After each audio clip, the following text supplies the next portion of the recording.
Well, the community itself was fantastic. Everyone was together. Everyone looked after each other. Um, we did experience several things, which such as being bombed. Uh, they were naturally they were aiming for the railway line, and um, the bombs dropping in Atherton was quite close to where we lived in Hagfold. I was born and bred in Warwick Road, and we had a great community, but life wasn't easy. Life was very hard. You had to search for everything. You had to queue for everything. You couldn't get anything at all without queuing. You had ration books. It was difficult. Um, my father was a coal miner, so he was exempt from going into the war because we needed coal miners to to keep industry ticking over, such as the electricity places, and this is what these bombers were aiming for, to stop things like that. But we survived, and we did well. We had a good education from our local school at Escott Fletcher and other schools, and we got through it all. But it was only because we were working together as a community. The things that was I can remember was such as the local gasworks, for instance. They used to bring the coal into the gasworks to make the gas. We had the two big gas tanks in Atherton, which supplied the whole of the town with gas. No electricity then. Biggest part of it was all gas mantle. Well, the nearest bomb to our house, fell in Dorset Road, just on the corner of Dorset Road and Carbank Street, demolishing about 8 houses. Now that was only just a few hundred yards up, no, not 100 yards away from where I was. I was, in actual fact, in Ainsdale Avenue, top of Ainsdale Avenue, in the air raid shelter. The Anderson shelters then, all the communities had Anderson shelters. So each house had an Anderson shelter in the garden, or every other house, so that two houses shared one shelter. And these bombs that were dropped, one was dropped, as I say, on the corner of Dorset Road. The other one, very, very close to the railway line at Bolton Road, right on the almost on the bridge which crosses the main road. And it hit right beside the farm. There was a farmhouse there then before the shops. The shop's there now. And at that time, there were no shops at all. In actual fact, when you looked from that place from right across, there were the first house across the Egg Fold then was in Devonshire Road and Carbank Street. There were no houses over this side where I live now. All this were fields. Well, we didn't have any balloons over Atherton, but of course there were balloons just a few miles away over the industrial places such as Trafford Centre and Trafford Park, but that's where a lot of the industry was. And but yeah, we could hear the bombers coming over here, heading for other places such as Liverpool, and they'd fly over from this way across here into Liverpool and unload the bombs on Liverpool. So we had all that experience, and that's what happened. Um, the actual fact, the bombers, you could hear them coming, and the sirens for the bombers, the sirens to let us know the bombers were coming, were based on the gasworks at Water Street. And so you had a siren. Everybody then had to scupper out of bed into the shelters and stay there until they all clear. And life was very, very hard for our parents, because they were up nearly all night into the air raid shelters, and then of course they had to go to work the following morning, and industry was taking over in Atherton, such as the cotton mills and the engineering factories, bolts, nuts and bolts, rivets, and then of course we had the coal mines, and all that was essential to our living, and we had to go and queue for everything you needed, any shopping at all. No supermarkets then at that time, just a corner shop. So that's what life was all about. But we had a good school life. We used to walk around the town with our gas mask. Everyone was issued with a gas mask, and that's how it was. Well, when it ended, when the war was ended, I was just coming in. I was just 11 years of age, and just starting senior school, and life for me, wasn't difficult, because I was a schoolboy. And we saw all these things on the path in news is in the cinema. We used to go to the cinema. We had two cinemas in the town, the Palace and the Savoy, and we used to go, and we used to get all the information on and during the war on the news, from the path in news in the cinemas, and that's how we lived. Everything went on, as normal. The normal life has to go on. But of course, a lot of our male members was called up and had to go away into the forces. But of course, we had to keep going in industry.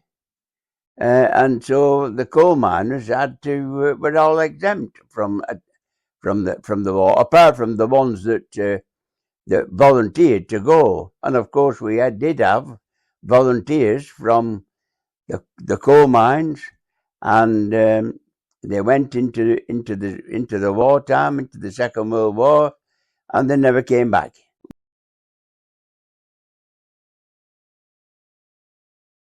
Well, her life was a lot different to mine, because her father was called away into the forces in 1939, and she was only then 4 years old, so she doesn't even remember him, and he never came back. So she had it. They had it. The family itself had it very, very hard.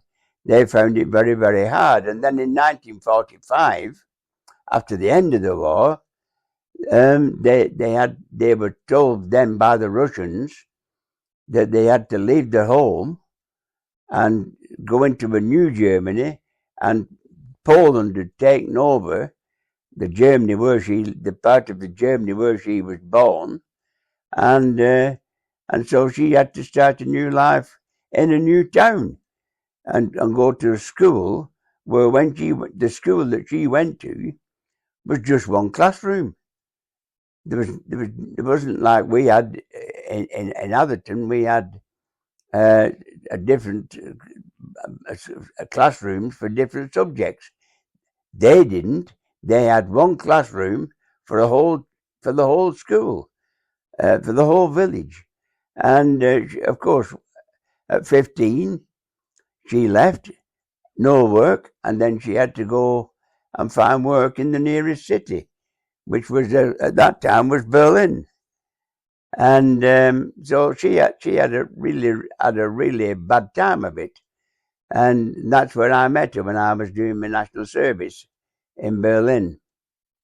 And but she had a very, very bad experience with losing the home and the whole way of life, from village life into it, and you had to go into a city and live into a city, and that's how it was for Ilse.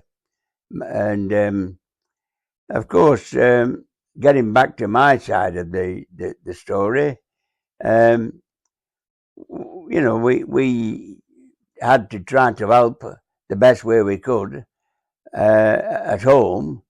We all had our own little jobs to do, and trying to earn a little bit of pocket money and things like that. And life was very, very hard. A little different today, and but life was hard, but it was worth living because everyone and the community were so happy and so they all enjoyed themselves and stayed together and helped each other, and that's how it was. Um, I remember the taking us back to the railways. I remember the railway station here at that time when I was a lad, and they were delivering stuff from that railway station in three-wheeler cars, three-wheeler vans, which were adapted to accept a trailer on the back of them. I don't know if you've ever seen anything like that, but the life was so different to what it is today. Um, the situation was different completely, but we were happy and we were content.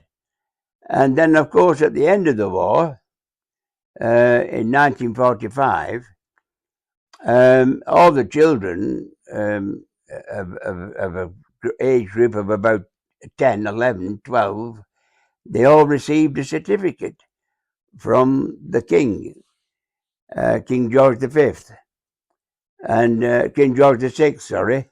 And I had one. I had a certificate thanking us for all the effort that we put in to help win the war. Fortunately, I've been able to pass mine on to a museum, and I passed mine on to the museum at Bury, to the Army Museum at Bury, and they've got my certificate there. And of course, I passed all the information on because I had cuttings as well from the bombs that were dropped in Atherton, and whether they've still got that or not, I should imagine they will have. But that was the way of life. That was our way of life in Atherton. It was much different than it is today. But we were happy, and we were pleased that we came out on top. And the only thing that was missing was a lot of people didn't come back, and that's the sad news. That's the sad thing about a war. There is no winners, because at the end of the day, nobody wins. Especially when you got we have a cenotaph in Atherton with names on that cenotaph from the First and Second World War, and they're the ones that we will remember, and we will remember them always for what they've done for us. But yeah, growing up in Atherton, was hard but good. I was quite happy, and then of course I went off to do my little bit in the army and enjoyed that as well. So that's my little story of Atherton during the war, 1939, 1945, and beyond. Of course, when the bombs dropped, there was a lot of damage done to the houses, to the wind. All the windows blown in, and you didn't know when the next one was going to be dropped, and it was scary. There's no doubt about that. But as a child, you don't really realise how serious things were until, of course, you get a little older, and then you realise the situation as it was and how bad it was. Well, yeah, she was living in East Germany in a place called Breitenwerde, and that doesn't exist anymore. It's now got a Polish name called Plawin. And what happened was on or about January 12th, 14th, 15th, the Russians came through on the way through to Berlin, and their village was overrun by the Russians, and then it was they were under Russian occupation, and after the Potsdam Conference in 1945, the new borders were then made up, and Poland was then to take a slice of Germany. So Ilse and her family had to leave their homes. They were told by the Russians, hand the keys in and you leave the village. The whole village had to leave, and then they had to walk it to the new Germany, which was about 120 kilometres away at a place called Frankfurt Oder. And then from there, they had another trek on to a place called Templin, which was about 90 kilometres north of Berlin. And so they had to walk all that way. And so they were on the road as refugees for many, many weeks until they were settled into a place in Templin. And I think there was about 3-4 families in one house. They didn't even know who they were.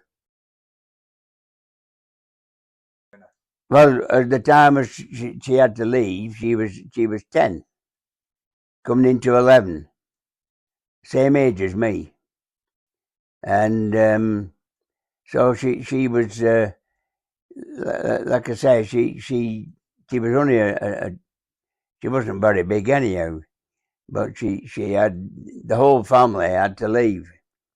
Of course, she had a brother who was taken prisoner by the Russians, and they didn't think that they would see him again. But of course, because he was only 16, 17, they released him about 12 months later, and they were reunited in Berlin. But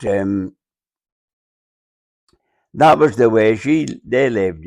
But the walking from where she was born to where she grew up and went to school was about, well, it was close on 200 kilometres, and